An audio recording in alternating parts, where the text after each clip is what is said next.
안녕하십니까? 경제통통 희망 팡팡 유니숲TV 시청자 여러분, 오늘 경제 통통 코너의 첫 시간입니다. 저희가 주제를 고르기 위해서 기자분들하고 점심 먹으면서 발굴을 했습니다. 이분들이 요즘에 경기도지사님께서 재정에 대해서 굉장히 배포가 큰 얘기를 하시는데 뭐가 문제인지 정확하게 모르겠다, 틀린 것 같긴 한데 이런 말씀들을 하시더라고요. 그래서 저한테 이걸 좀 다뤄줬으면 하고 부탁을 하시더라고요. 오늘은 우리 재정에 대한 얘기입니다.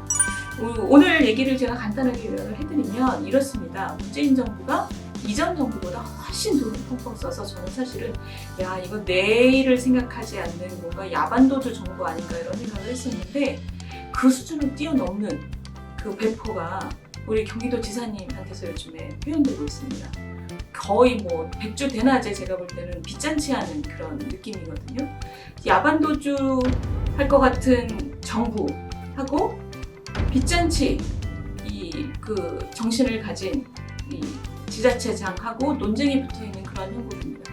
사실 이제까지 우리 재정관이 40년 동안 지켜왔던 원칙은 한참 멀리 있는 거죠. 지금 거기서 한참 떨어진 곳에서 양쪽이 논쟁을 벌이고 있는 그런 형국입니다. 그래서 그 논쟁의 본질에 대해서, 무엇이 문제인지에 대해서, 지난 정부와 지금 정부는 어떻게 다른지에 대해서 제가 오늘 조근조근 설명을 한번 해보겠습니다. 재정 이슈는 항상 좀 지겨운 이슈라고 생각이 될 텐데, 최대한 제가 우리 숫자를 많이 쓰지 않으면서 잘 될 것 같진 않지만 그렇게 한번 해보겠습니다.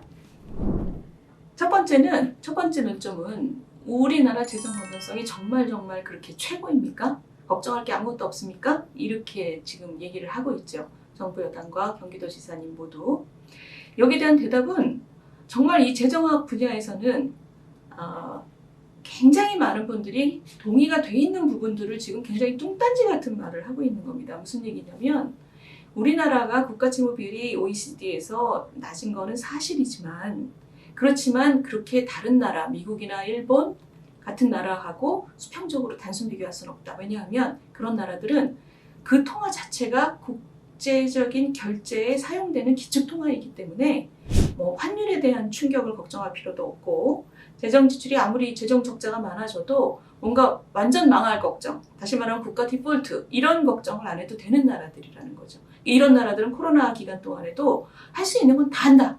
재정을 써서 할 수 있는 건 뭐 걱정 없이 다 한다. 이런 스탠스였습니다. 우리나라는 반대로 기축통화를 갖고 있진 못한 나라에 들어있는데, 그런 나라들은 사실 우리나라하고 뭐 비슷하거나 더 좋습니다. 예를 들면 스웨덴 같은 나라, 우리보다 더 좋죠. 지금 재정 적자가 더 작습니다. 우리나라는 이 비기축통화국 중에서는 한 평균 정도? 그렇지만 앞으로 고령화 같은 요소를 생각하면 걱정이 많아야 되는 그런 상황입니다.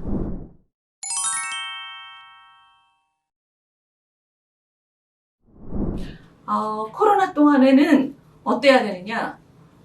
쓸 수밖에 없습니다. 지금 여당에 계신 분들이 야당은 피도 눈물도 없이 코로나 동안 돈 아끼자고 한다고 하는데 그렇지 않습니다. 우리가 돈을 아껴야 되는 이유 중에 하나는 이런 재난 기간 동안에 어려운 사람들을 돕기 위해서 돈을 아껴서 모아놓는 거기 때문에요. 코로나 기간 동안에는 필요한 만큼 써야 됩니다. 그것에 대해서는 뭐 논쟁의 여지가 저는 없다고 생각하고요. 그러면 어디다 써야 되냐? 원칙이 두 가지 있겠죠. 코로나 동안 충격으로 고통을 받는 것이 최소여야 된다. 그리고 코로나가 지난 다음에는 이 충격이 계속돼서 원래 자기가 속해 있던 계층에서 추락한다거나 이런 일이 벌어지면 안 된다. 그게 누구겠습니까? 가게 문을 닫아야 하는 자영자들을 도와서 가게 문 닫지 않도록 도와드리는 것이고, 그리고 고용이 불안정한 근로자들이 일자리를 잃지 않도록, 일자리에 이르면 계층 추락이 아주 확률이 높은 거죠.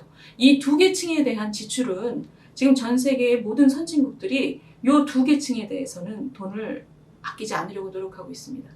그런데 이제 고민은 이런 거죠. 제가 볼 때는 이 코로나 국면에서 돈을 더 써야 된다고 저는 생각합니다. 왜냐하면 지금 자영자나 근로자들에 대한 보조가 충분치 않기 때문에 이 고통을 호소하고 계신 거거든요. 그러면 왜 이런가 생각을 해보면, 이 코로나가 오기 전에 정부가 돈을 너무 많이 썼습니다. 돈을 너무 많이 썼기 때문에 사실은 지금 이 정부가 겁을 내고 있구나, 이런 느낌을 갖고 저는 좀 안타까운 상황입니다.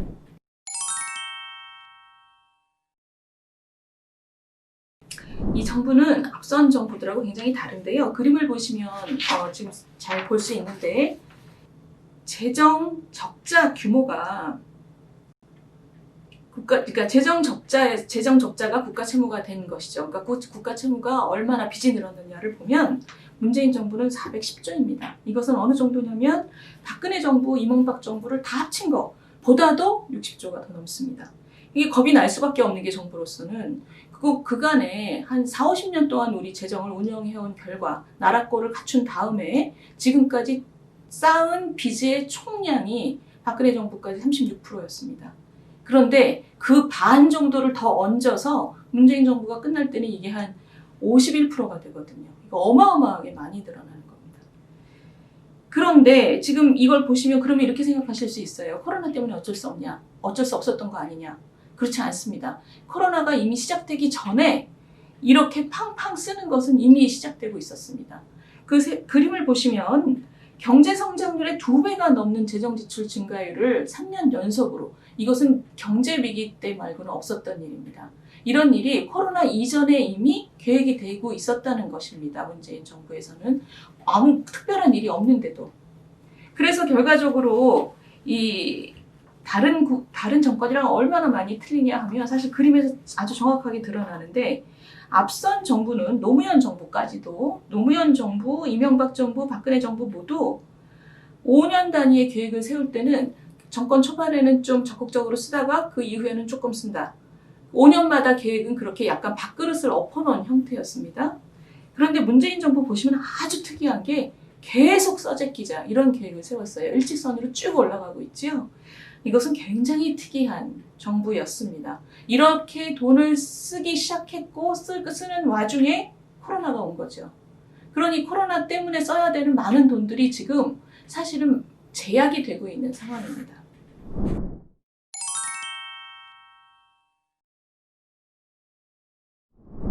이렇게 돈을 많이 쓴 이유가 뭘까 생각해 보면 사실은 우리나라만 그런 건 아니고 이렇게 살림을 못하는 나라들이 있지요. 남미에도 많고 또 선진국에도 몇몇 나라들은 이런 실패를 많이 했는데 그 실패의 원인은 보통 두 가지를 듭니다. 첫 번째는 뒤를 별로 생각하지 않는 거죠. 뒤를 생각하지 않는다는 것은 이 선거용으로 정치적인 그 용도로 이걸 많이 사용하는 것이고, 이게 우리가 얘기하는 파퓰리즘이죠. 두 번째는 뭐냐면 정부가 경제정책을 잘 못한 다음에 그것을 땜빵하는 용도로 이것을 많이 쓴 경우가 바로 문재인 정부의 경우에 많이 적용되는 이유입니다. 이 문재인 정부 초기에 지금 기억하시면 최저임금 대폭 상승이라든가 52시간제라든가 여러 가지 충격을 경제에 줬잖아요. 그러니 이제 경제가 잘 굴러가지 않으니까 그것을 재정을 뿌려서 여러 가지 막 임시 일자리를 만드는 임시적인 사업을 많이 벌린다던가, 돈이 지속적으로 들어가는 경기 부양 또는 예타를 대량으로 면제한다든가, 이렇게 경제 정책을 잘못한 것을 재정 지출로 틀어막는 이런 패턴이 계속 드러났던 것이죠.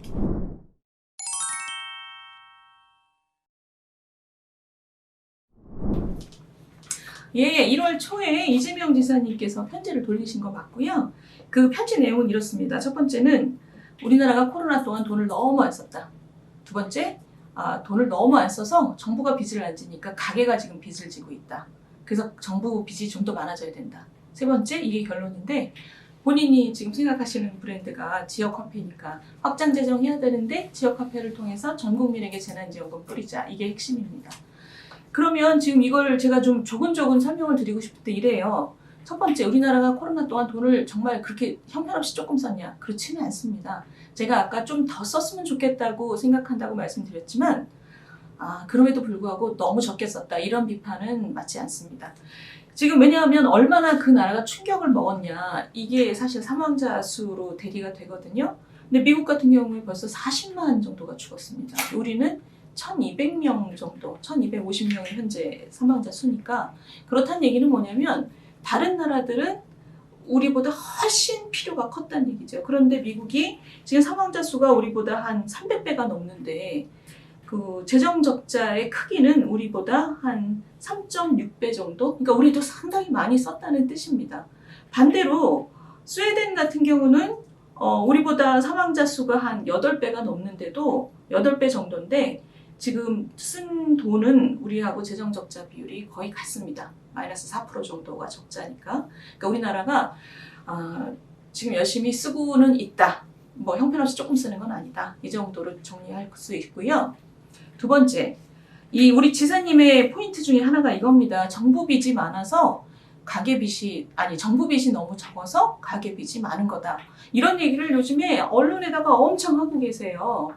제가 91년에 재정학을 처음 접한 이후로 지금 30년 있었는데 이런 얘기는 제가 진짜 처음 듣습니다. 이게 무슨 얘기입니까? 정부하고 가계하고 빚을 나눠 갖는다는 뜻이잖아요. 이런 얘기는 정말 들어본 적이 없는 얘기입니다. 이거는 뭐 듣고 안 듣고의 문제가 아니라 일단 데이터를 보시면 이래요. 우리나라 지난 한 20년간의 데이터를 보시면 가계부채가 늘어날 때 국가부채도 늘어났습니다. 가계부채하고 국가부채하고 거의 같이 늘어나고 있는 거예요. 그러니까 그 얘기는 뭐냐면 빚을 안 질 때는 정부나 가계나 다 안 졌고 많이 지게 되는 어떤 상황이 있고 정책을 잘못하면 양쪽이 다 늘어나는 거죠. 다시 말씀드리면 정부 빚이 많다고 정부 빚을 늘리면 가계 빚을 줄일 거다. 도대체 뭐 어떤 메커니즘으로 그렇게 된다는 건지 아무 얘기가 없지 않습니까? 그냥 아주 단순하게 빚은 하는데 가계하고 정부하고 나눠 가지는 것처럼 너무나 독특한 얘기를 하고 계시는 거죠. 저는 이것은 굉장히 좀 이 분야를 호도하는 발언이라고 생각을 합니다. 세 번째는 이 지사님 말씀하시는 거의 이제 결론인데 IMF가 권했듯이 확장 재정을 지금 해야 되고 그렇기 때문에 전 국민에게 돈을 지역화폐로 나눠줘야 된다. 이 얘기입니다. 그런데 이것도 정말 이상한 방식으로 IMF를 인용하고 계신데 IMF의 우리 이창용 아태국장의 그 인터뷰 내용을 보시면 정확하게 이렇습니다. 지금은 확장 재정을 써야 할 때 맞다.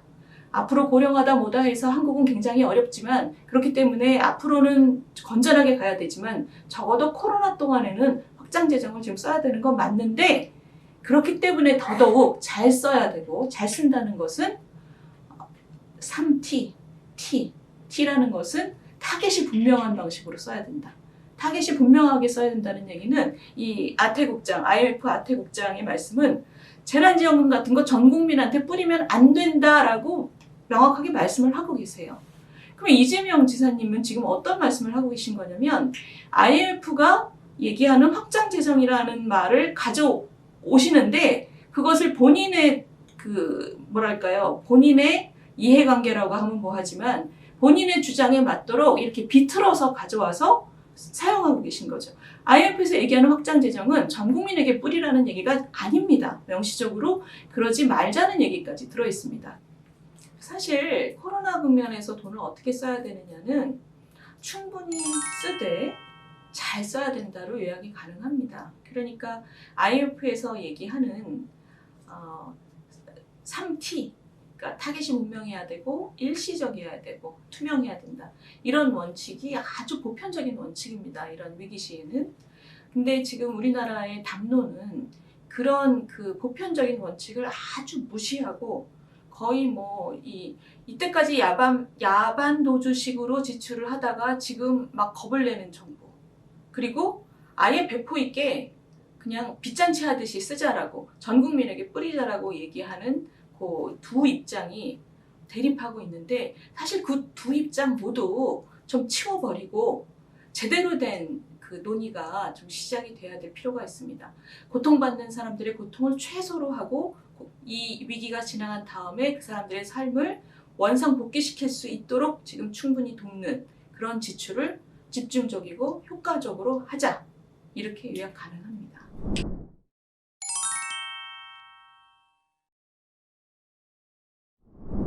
그러면 코로나 이후에 재정을 어떻게 관리해야 하는지는 평소의 재정 관리, 커다란 주제입니다. 그리고 중요한 주제입니다. 여기에 대해서는 다음 편에서 같이 들여다보겠습니다.